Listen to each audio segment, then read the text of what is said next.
Good afternoon, my name is Kyle Stern. I'm representing Team 6, Wind Wizards. Our team consists of Elizabeth Karen, who's in charge of running the National Renewable Energy Lab design codes, Nino Ranjo, who's been in charge of running the noise simulations, and myself, Kyle Stern, and I'm running the Computational Fluid Dynamics, or CFD, aerodynamic simulations. We also have Bhumik Shah, our graduate mentor, and Dr. Chen, our advisor. Here's a quick look at our abstract, which will help guide us through the rest of our presentation. Our main motivation behind the project is that currently fossil fuels dominate the energy landscape.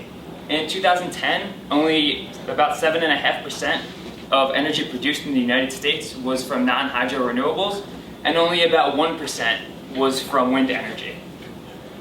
However, wind energy is one of the fastest growing renewable energies, and it shows a lot of promise. But if we take a look at where wind energy is produced, it's mostly in the Midwest and the Northwest, away from the big cities on the East Coast. So one possible solution to that is to use small wind turbines, which may be more easily implemented into an urban infrastructure. And the small wind turbine market has grown over the last few years, with the exception of 2011. There's two problems that the wind turbine industry faces that we hope to address with our project. The one is efficiency. If we can increase the efficiency of wind turbines, we can increase the power output, which will increase the overall usability of wind turbines from an economic standpoint. Also, noise. The noise output that a wind turbine creates makes it difficult to place them close to where people live and close to where the energy is actually needed the most. So if we can reduce the noise, we can make them more accessible in the urban environment. As a short, quick overview on how a horizontal axis wind turbine operates. The wind makes contact with the blades, which rotates the hub and rotor. This is connected to a drivetrain and a generator, which converts the mechanical energy into electrical energy that's fed to the grid. We'll be focusing on the blades for our project. The wind turbine blades consist of the root and the tip, and in between sections of airfoils. We'll also be adding tubercles to our design. Tubercle is the leading edge ridges on the humpback whale fin that helps give it its great maneuverability and dexterity through the water. To begin our project, we found a market available comparison to just help give us some initial dimensions and goals. And the one we chose was the WindSpot 1.5 kilowatt. It's a small wind turbine that's commercially available. Here's our technical design constraints. Like I said previously, the main goals we hope to accomplish are the rotor efficiency and the noise created. The rotor efficiency is measured by a dimensionless number called the power coefficient. And for the noise created, we want to look at whether the addition of the tubercles does in fact reduce the noise like we expect it to. So we'll compare a blade with tubercles and a blade without tubercles to see what the effects are. Here's our non-technical design constraints. The main ones were the cost and the manufacturability. We needed to ensure that we would stay under the $500 budget given to us by the College of Engineering, and that it would need to be manufactured, any prototypes we were making, by what's available at the college. Mainly we were using the 3D printer, so we needed to take into consideration the size limitations of that. So the power coefficient, this is what measures efficiency. And it's basically the ratio of the power that you're getting from your wind turbine or your rotor over the total power available in the wind. And this is directly proportional to the size of your wind turbine. And this is limited by what's called the Betz limit, so you can't get higher than 59.3% efficiency in a wind turbine. It's calculated by blade element momentum theory, which breaks up each of your sections of your blade into separate airfoils and analyzes them, and then sums them all together to get your overall performance. And so this is basically a side view of a wind turbine blade. So you can see it's a bunch of sections of airfoils with changing chord lengths and changing twist. Since we're focusing only on the blade, we'll be looking at aerodynamic noise. This is the noise that's created from the interaction of the wind with the blade itself. It's mostly at the tip as well as the leading and the trailing edge. And we needed to decide on an airfoil that we wanted to build our blade around. So we needed to consider how it performed aerodynamically and then how it performed from a noise standpoint. But we can see on this top left graph that as we increase the lift to drag ratio, we get closer and closer to the Betz limit. So an airfoil we found that was a good compromise between acoustics and aerodynamics was the SA22 airfoil that was designed for use with small wind turbines. We'll also be adding tubercles. We'll be doing this by modeling a sine wave on the leading edge of the blade, and we needed to determine an amplitude and a wavelength of this sine wave. This was done from a prior paper which studied how different configurations of wavelength and amplitude affected the noise output. Using a theory called Betz optimum blade theory, we were then able to calculate some basic dimensions of our blade. This was the chord length and the twist at various sections along the blade. And then we also added a sine wave to the chord length, so it'll be increasing and decreasing chord length. It's a little hard to see, but this is just to give you an idea of how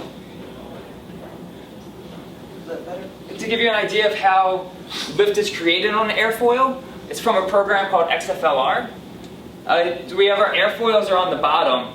The arrows facing away are negative pressure, and we see that there's negative 0-degree angle of attack on the left. We have negative pressure on both the top and the bottom, but there's more negative pressure on the top. So we have a higher pressure on the bottom. This causes lift. And at an 8-degree angle of attack, which is on your right-hand side, there is a greater pressure difference. We actually have positive pressure on the bottom and more negative pressure on the top, if that makes sense. So we wanted to model our design with computational fluid dynamics in ANSYS, or CFD, and we first needed to model it in SolidWorks. We did this for both an airfoil and for the whole blade. We modeled one with tubercles and one without so that we could compare them. Here's our first run of CFD simulations, which was just for the airfoil. We can see that there's negative pressure on the blue, which is the blue, on both the top and the bottom of both of the airfoils. But again, we have more negative pressure on the top, so there's higher pressure on the bottom causing lift. And taking a look at this more quantitatively by the lift coefficient, we found that for the tubercle airfoil, which is the blue line, had a greater lift coefficient up to about 6-degree angle of attack, and then they were kind of ran alongside one another. But if we look at the flow visualization, we can get an idea of what the drag might be and overall how the aerodynamics are going to perform. So we want to look at the wakes, these blue regions behind our airfoils, and it's because the tubercles have a 3D feature, we need to look at it in several planes because we're just looking at a 2D plane. So we have the peak of the airfoil, the tubercle airfoil, which is where the chord length is the greatest, and the valley, which is where the chord length is the smallest. And for both of these cases, we can see that this blue region behind where the wake is smaller than it is with just the SA22 airfoil. And it also happens further downstream. So this suggests that we'll have less drag and we'll have an overall improvement in aerodynamics. So once we model it in CFD, we then wanted to get a real representation. So we took our design and we put it in the wind tunnel. Our quick prototyping procedure, we printed our blades in the 3D printer, gave us a kind of a rough blade, and then we covered it in a modeling epoxy and sanded it down finer and finer. And then finally we spray painted it to give it a nice finish. And that's what we have here. It's the same ones on the picture. We then took these and mounted them in the wind tunnel so we could get lift and drag characteristics at various angles of attack. Here's our results, the lift coefficient versus angle of attack. Again, we see the same trend that up to about 6 degrees, there's improvement with the addition of the tubercles, but past 6 degrees, there's no seeming advantage in just the lift coefficient. But if we consider the lift to drag ratio, we see an improvement across the board, which is what we were expecting from what we saw with the flow visualization in CFD. And then we scaled it down even further and put it in the smoke tunnel so we could get a real life flow visualization. And the one on the right is with the tubercles and the left is without. And again, we see this wake region behind is smaller like we were expecting from our simulations. Additional simulations were run for acoustics testing. This is the sound power level profile across just the airfoil. It's higher where it's like red and orange. So as we were expecting, the leading edge and the trailing edge had higher noise output. And if we integrate across the entire thing, we actually found that the addition of the tubercles to this specific airfoil increased the noise output, which is not what we were expecting. And if we did the same thing for an entire blade, and again we saw that the addition of the tubercles actually increased the noise output again. So the final step was to get an idea of what our overall efficiency is for our blades put in like a 3-bladed wind turbine system. And we did this with a program called WT-PERF, which is produced by the National Wind Technology Center. It uses blade element momentum theory to predict your blade performance, and ultimately we were using it to get the coefficient of power. Here's a sample input. This varies from simulation to simulation based on your blade. Some key inputs, and then also you have your lift and drag characteristics of your airfoil that we got ours from a wind tunnel, the wind tunnel testing, and then we used a program called Foil Check to extrapolate it from positive 180 to negative 180 degree angle of attack that we need to run WT-PERF. And finally, we input our blade shape that we used getting the beta optimum blade. Our results are shown here. The blue line is with the tubercles, and we see for tip speed ratios from about 3 to 7 improvement with the addition of tubercles, of roughly 11%. And this is good because we designed this with a tip speed ratio of about 4 in mind, and we see the maximum improvement at a tip speed ratio roughly around there. The tip speed ratio is just a dimensionless number which relates the angular rotation of your wind turbine with the free stream velocity of the air that it's in contact with. Some of our technical challenges and risks are listed here. The main ones were the limitations we saw from the wind tunnel and the 3D printer. Just based on the size of them, we had to scale down our models accordingly. And also the noise recording. Noise equipment is extremely expensive and we were unable to fit it into our budget. So we needed to depend solely on simulations for our noise.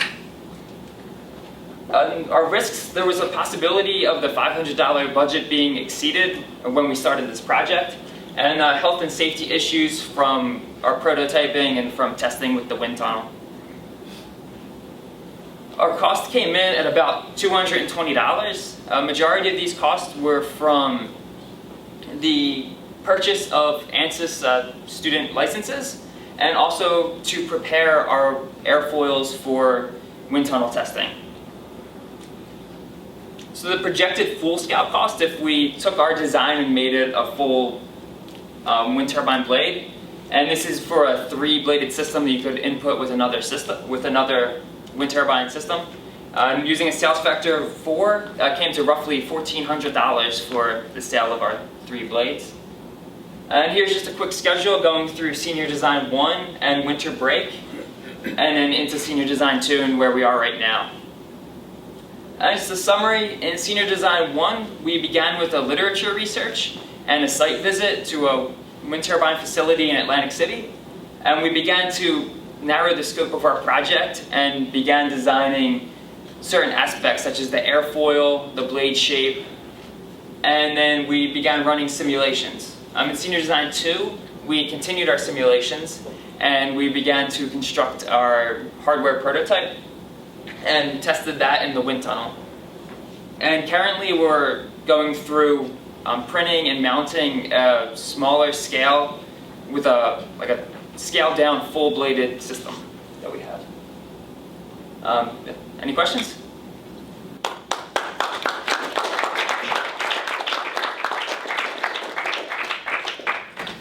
Questions?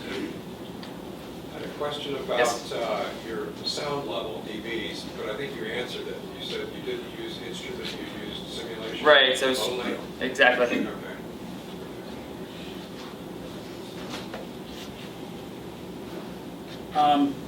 In the, early on, you talked about aerodynamic noise was the only source of noise that you assessed. Right. What's the other source of noise? You also have noise from it's called mechanical noise from like the gearbox, and that's the main other source. But Okay. because we were just focusing on the blades, that was outside of the scope of our project.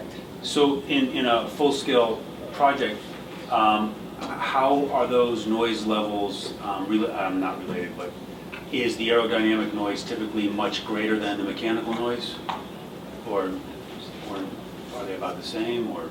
I'm not really sure. I would imagine. Oh, Nina.